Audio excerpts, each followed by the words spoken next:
പിണറായി വിജയൻ കരുത്തനായ കേരളത്തിൻ്റെ ക്യാപ്റ്റൻ തന്നെയാണ്. എൻ ഷംസുദ്ദീൻ, താങ്കളുടെ പേര് തന്നെ MLA എന്നുണ്ട്, ശ്രദ്ധിച്ചിട്ടുണ്ടോ എപ്പോഴേലും? ഒരു രാഷ്ട്രീയ ആരോപണമായിട്ടല്ല, 139 മണ്ഡലങ്ങൾ വാച്ച് ചെയ്താൽ നമുക്ക് മനസ്സിലാവും. ഈ 140ാമത്തെ മണ്ണാർക്കാട് അസംബ്ലി മണ്ഡലം മാത്രം ഇങ്ങനെ എന്തുകൊണ്ട് ഇങ്ങനെയാണ്? നമ്മൾ നിഷ്കളങ്കമാവുക എന്നാണ് ഞാൻ എന്നും പഠിച്ചിട്ടുള്ള അതാണ്. നിഷ്കളങ്കമാവുക, പരസ്പരം സ്നേഹിക്കുക, സ്നേഹം തിരിച്ച് വാങ്ങുക. അപ്പോൾ വലിയൊരു ജനസമ്മതനായിരുന്നു. ചരിത്രത്തിൽ ആദ്യമായി ഒരു UDFകാരൻ ജയിച്ചത് എൻ്റെ പിതാവാണ്. പിന്നീട് ഉണ്ടായിട്ടുമില്ല, ഇനി ഉണ്ടാകാൻ സാധ്യതയുമില്ല. ജനങ്ങളെ സ്നേഹിക്കാൻ പറ്റുക എന്നത് തന്നെയാണ് എൻ്റെ ഒരു അസറ്റ്. ഉമ്മൻചാണ്ടിയുടെ ശൈലി എനിക്ക് ഇഷ്ടമായിട്ടുണ്ട്. രസമുള്ള വിഷയമാണ്. കുട്ടിക്കാലത്ത് 5-8 പെങ്ങന്മാർക്കിടയിൽ വളർന്നു വരിക എന്നുള്ളത് അവരുടെ സ്നേഹങ്ങൾ ഇപ്പോഴും. വിദ്യാഭ്യാസ മേഖല പ്രധാനമായും നമ്മൾ ഫോക്കസ് ചെയ്യേണ്ടതാണ്. അഗളി മണ്ണാർക്കാട് റോഡിൻ്റെ ദുരവസ്ഥ, റോഡിലേക്ക് ആരും ശ്രദ്ധിച്ചതായി കാണുന്നില്ല. സ്വപ്നങ്ങൾ ഒരുപാടുണ്ട്. കെട്ടിവെക്കാനുള്ള പണവും മധുരങ്ങളും ഇത്തവണ എല്ലാം ശരിയാവുമെന്ന് പറഞ്ഞ് ഞാൻ അനുഗ്രഹിച്ച് അത്യാവശ്യം കൃഷി ചെയ്യുന്ന ഒരു വ്യക്തിയാണ്. പിന്നെ വായനയുമാണ് പ്രധാനം. ലീഗിന്റെ കോട്ട പൊളിക്കോ? തീർച്ചയായും. ഒരു ഡെപ്യൂട്ടി സ്പീക്കർ, മന്ത്രി ഒക്കെ ആയി പ്രതീക്ഷിക്കാൻ പറ്റും.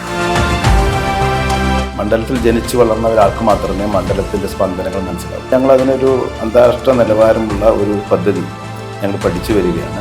മണ്ണാർക്കാട് മണ്ഡലത്തിൽ കഴിഞ്ഞ 15 വർഷക്കാലമായി തുടർന്നു പോരുന്ന UDF ഭരണത്തിന് മാറ്റം കൊണ്ടുവരാൻ മണ്ണാർക്കാട്ടുകാരനായ സ്ഥാനാർത്ഥിയെ തന്നെ കളത്തിലിറക്കിയിരിക്കുകയാണ് ഇത്തവണ LDF.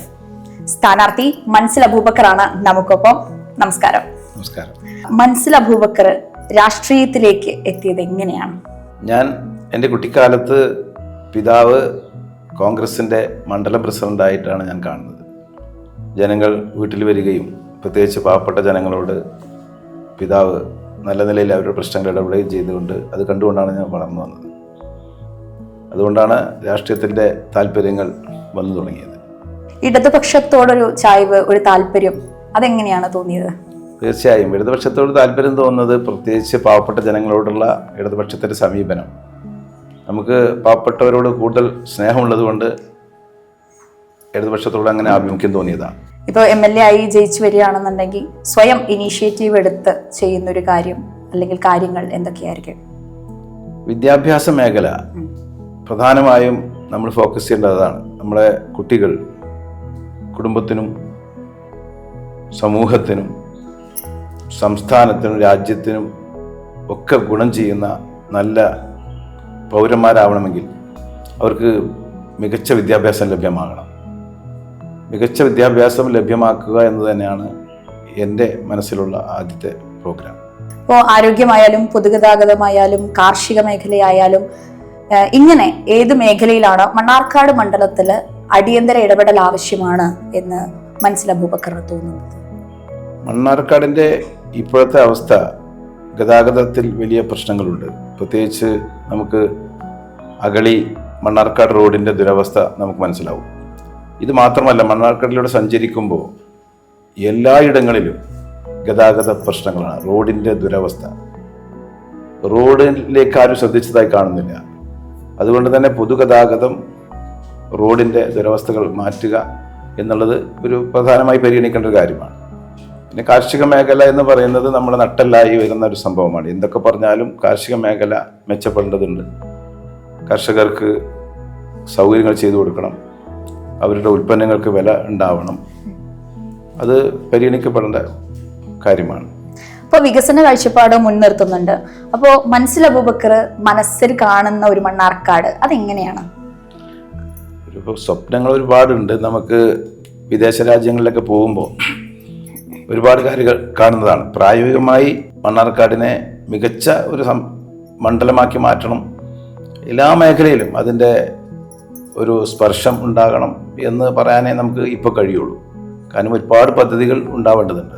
ബിസിനസ് ഉണ്ട്, ബാങ്കിങ് ഉണ്ട്, പൊളിറ്റിക്സ് ഉണ്ട്.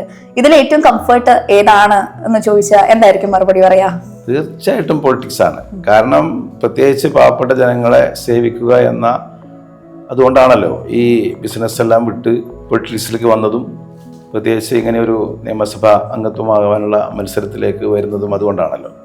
എന്തൊക്കെയാണ് ലൈഫിലെ അസറ്റ് എന്ന് പറയുന്നത്? ജനങ്ങളെ സ്നേഹിക്കാൻ പറ്റുക എന്നത് തന്നെയാണ് എൻ്റെ ഒരു അസറ്റ്. ആത്മാർത്ഥമായി പറഞ്ഞാൽ മനസ്സിന്റെ ഉള്ളിൽ തട്ടി പറഞ്ഞാൽ അത് തന്നെയാണ്. നാളിതുവരെ ജനങ്ങളെ സ്നേഹിക്കുക. അങ്ങനെ കുറെ ഇതുവരെ അങ്ങനെ വലിയ ബന്ധങ്ങൾ ഉണ്ടായിട്ടുണ്ട്. അത് തന്നെയാണ് നമുക്ക് ഈ സ്നേഹവാത്സല്യങ്ങൾ മണ്ഡലത്തിലുടനീളം ലഭ്യമാവുന്നുമുണ്ട്. ഇപ്പോൾ ജീവിതത്തിൽ നിന്ന് ആരെന്നെങ്കിലും ഒക്കെ ഇൻഫ്ലുവൻസ്ഡ് ആയിട്ടുണ്ടോ? ഒരു സ്വാധീനം ചെലുത്തിയ ആരെങ്കിലും ഒക്കെ ലൈഫിലുണ്ടോ? അത് എൻ്റെ പിതാവ് തന്നെയാണ്. കാരണം കുട്ടിക്കാലത്ത് അദ്ദേഹം ജനങ്ങളോട് ആത്മാർത്ഥമായി പെരുമാറുന്നതും നിഷ്കളങ്കമായി ഇടപെടുന്നതും എല്ലാം നമ്മുടെ കുട്ടികളാണെന്ന രീതിയിലായിരുന്നു അദ്ദേഹം ആൾക്കാരോട് പെരുമാറിയിരുന്നത്. അതുകൊണ്ട് തന്നെ അദ്ദേഹത്തിന് വലിയ ജനസ്വീകാര്യത ആ കാലത്ത് ലഭ്യമായിട്ടുണ്ടായിരുന്നു. അത് എന്നിലേക്ക് സ്വാഭാവികമായി വന്നു എന്നാണ് ഞാൻ മനസ്സിലാക്കുന്നത്. ഇപ്പോൾ വലിയൊരു ജനസമ്മതനായിരുന്നു. അദ്ദേഹത്തിൻ്റെ ഒരു ചരിത്രം പറയുകയാണെങ്കിൽ കോൺഗ്രസ്സുകാരനായിരുന്നല്ലോ. അലനല്ലൂർ സർവീസ് സഹകരണ ബാങ്കിൽ UDF-നായി മത്സരിച്ച് ചരിത്രത്തിൽ ആദ്യമായി ഒരു UDF-കാരൻ ജയിച്ചത് എൻ്റെ പിതാവാണ്. പിന്നീട് ഉണ്ടായിട്ടുമില്ല, ഇനി ഉണ്ടാകാൻ സാധ്യതയുമില്ല. അത്രമേൽ ജനസ്വീകാരനായിരുന്നു. എൻ്റെ പിതാവിൻ്റെ പേര് ഹംസഹാജി എന്നായിരുന്നു. താല്പര്യം തോന്നിയ ഒരു വലതുപക്ഷ നേതാവ് ആരായിരുന്നു എന്ന് ചോദിച്ചാൽ എന്താണ് പറയാ? ഇടതുപക്ഷത്തെ സംബന്ധിച്ചിടത്തോളം വ്യക്തി അധിഷ്ഠിതമായിട്ടുള്ള വിഷയങ്ങളല്ല സത്യത്തിൽ. ഇനിയിപ്പോൾ അങ്ങനെ ഒരു ചോദ്യത്തിന് ഉത്തരം പറഞ്ഞാൽ ഉമ്മൻചാണ്ടിയുടെ ശൈലി എനിക്ക് ഇഷ്ടമായിട്ടുണ്ട്. കാരണം ഒരു കാലത്ത് ഞാൻ കോൺഗ്രസ് പ്രവർത്തിക്കുമ്പോൾ അദ്ദേഹത്തിൻ്റെ ജനങ്ങളോടുള്ള, പാവപ്പെട്ട ജനങ്ങളെ ചേർത്ത് പിടിക്കാനുള്ള അദ്ദേഹത്തിൻ്റെ ഒരു കഴിവ് ഞാൻ ശ്രദ്ധിച്ചിട്ടുണ്ട്. ഇടതുപക്ഷത്തിൽ നമുക്കറിയാം, അച്യുതാനന്ദൻ തീർത്തും നിലപാടുള്ള, പ്രത്യേകിച്ച് പാവപ്പെട്ടവരോട് വലിയ ആഭിമുഖ്യമുള്ള, നമുക്ക് ആകർഷണീയമായ വലിയൊരു നേതാവായിരുന്നു അച്യുതാനന്ദൻ. ഈ ബാങ്കിങ്ങും ബിസിനസ്സും പൊളിറ്റിക്സും ഒന്നും അല്ലാതെ മറ്റു മേഖലയിൽ താല്പര്യവും അഭിനിവേശവും ഒക്കെ തോന്നിയ വേറെ ഏതെങ്കിലും മേഖലയുണ്ടോ? എനിക്ക് കൃഷിയും എൻ്റെ താല്പര്യമുള്ള ഒരു വിഷയമാണ്. ഞാൻ അത്യാവശ്യം കൃഷി ചെയ്യുന്ന ഒരു വ്യക്തിയാണ്. പിന്നെ വായനയുമാണ് പ്രധാനം. ഇപ്പോൾ 10 മക്കളിൽ 5-ാമനാണ്.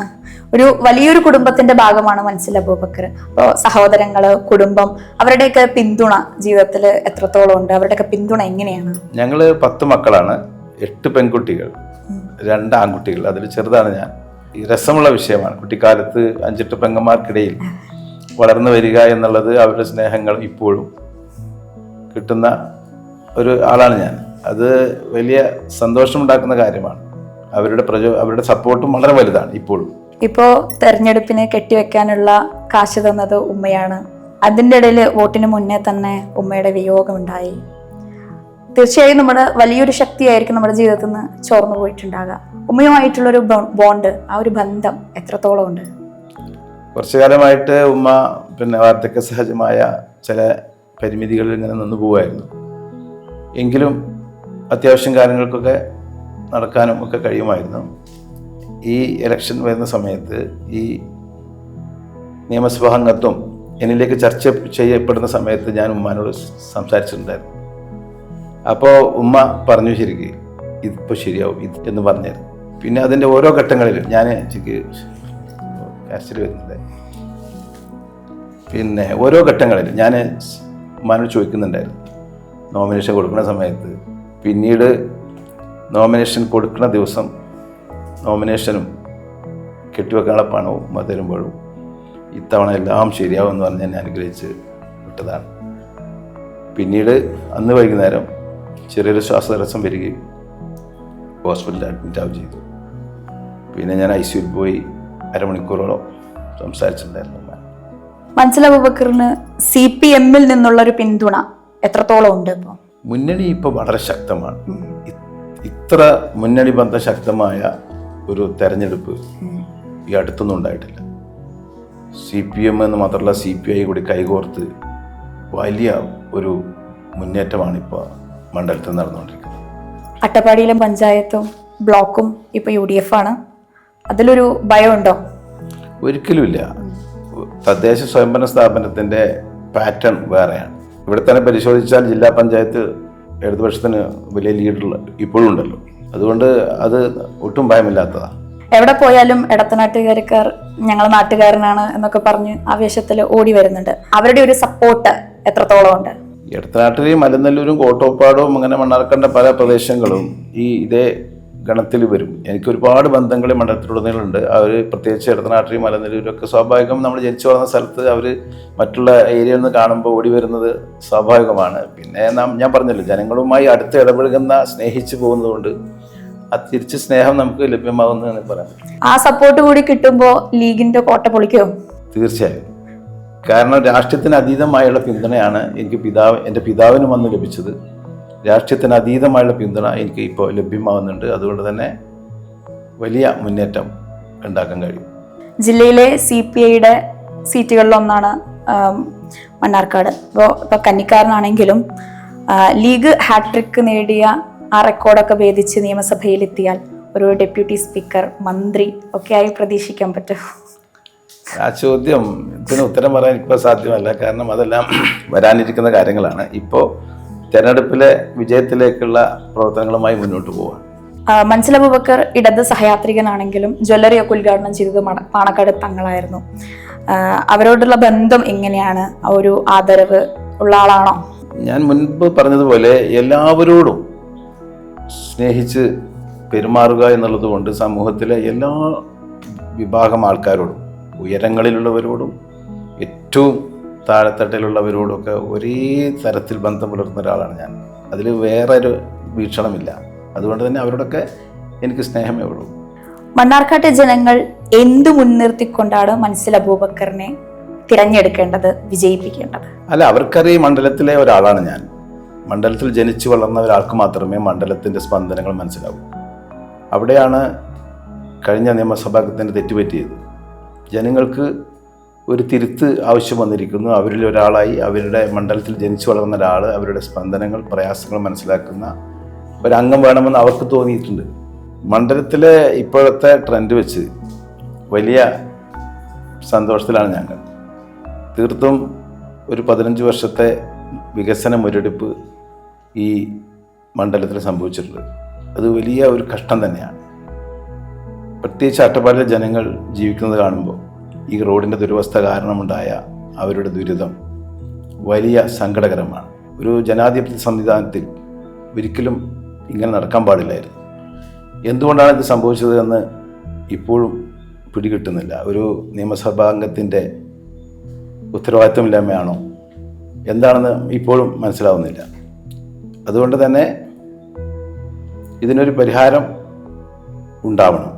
മണ്ണാർക്കാട് മണ്ഡലത്തിലെ വന്യമൃഗങ്ങളുടെയൊക്കെ ശല്യം നേരിടുന്ന ജനജീവിതം ദുസ്സഹമായ ഒരുപാട് മേഖലയിലുണ്ട്. അത്തരത്തിലുള്ള ജനജീവിതങ്ങളുണ്ട്. ഇപ്പോൾ MLA ആയിട്ട് വരികയാണെന്നുണ്ടെങ്കിൽ അവരുടെയൊക്കെ ജീവിതത്തിലുള്ള ഒരു ഇടപെടൽ എങ്ങനെയായിരിക്കും?